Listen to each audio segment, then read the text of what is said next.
करवा चौथ की वो चमत्कारी कथा जिसे स्वयं भगवान शिव ने माता पार्वती को सुनाया था। ये कथा इतनी पवित्र और प्रभावशाली है कि इसके बिना करवा चौथ का व्रत अधूरा माना जाता है।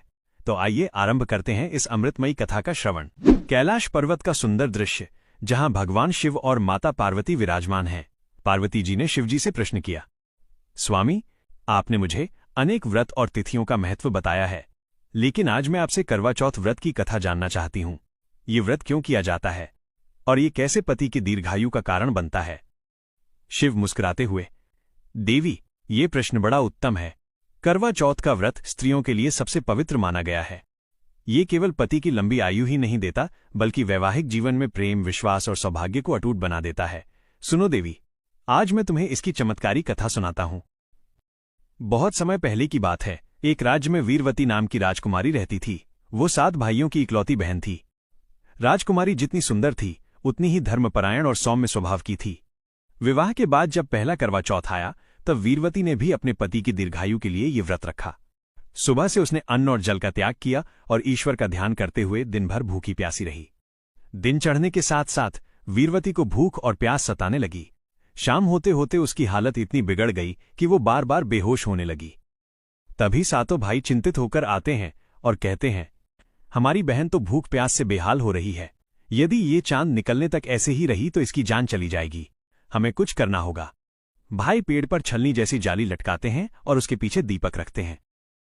भाई मुस्कुराते हुए, बहन देखो, चांद निकल आया है, अब तुम व्रत खोल लो। भोली भाली वीरवती आसमान की ओर देखती है, छलनी से झिलमिलाती रोशनी को देखती है और समझ लेती है कि ये चांद है। उसने सोचा कि सचमुच चांद निकल आया है। उसने पूजा की और व्रत खोल लिया। इतने में संदेशवाहक दौड़ता हुआ आता है और कहता है, राजकुमारी, आपके पति की मृत्यु हो गई है। वीरवती चौंककर गिर पड़ती है और रोने लगती है। वीरवती विलाप करते हुए, हे भगवान, मैंने क्या गलती की? मैंने तो व्रत नहीं तोड़ा, सभी नियमों का पालन भी किया, फिर भी मेरे पति की जान चली गई। तभी प्रकाश के बीच एक देवी प्रकट होती हैं और कहती है, पुत्री, यह दुख तुम्हारे भाइयों के छल और तुम्हारे अधूरे व्रत का परिणाम है।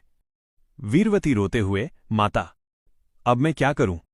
देवी कहती है, यदि तुम पूरे 1 वर्ष तक श्रद्धा और नियम से चौथ का व्रत करोगी तो अगले करवा चौथ के दिन तुम्हारे पति को पुनः जीवन प्राप्त होगा। देवी की बातें सुनकर वीरवती ने संकल्प लिया और पूरे 1 वर्ष तक कठिन तप किया। उसने हर मास व्रत रखे और ईश्वर का स्मरण किया।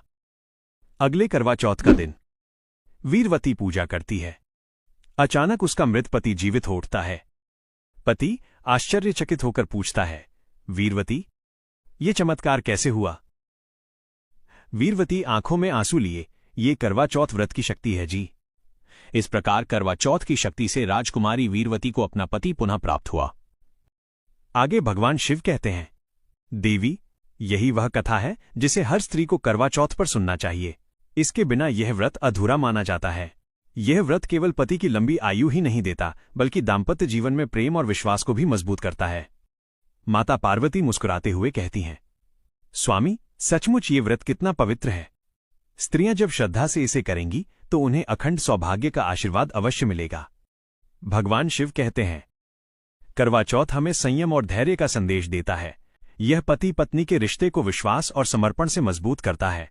यह व्रत घर परिवार में सुख, समृद्धि और सौभाग्य लाता है।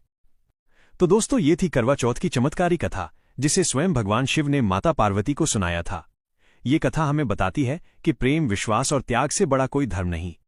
जब एक स्त्री सच्चे मन से पति की दीर्घायु के लिए प्रार्थना करती है तो स्वयं ब्रह्मांड भी उसकी प्रार्थना को स्वीकार कर लेता है। हर हर महादेव, जय मां पार्वती। आपको यह वीडियो अच्छा लगा हो तो लाइक, शेयर, सब्सक्राइब करें और हमारे चैनल को आगे बढ़ाएं। चलो मिलते हैं अगले नेक्स्ट वीडियो में।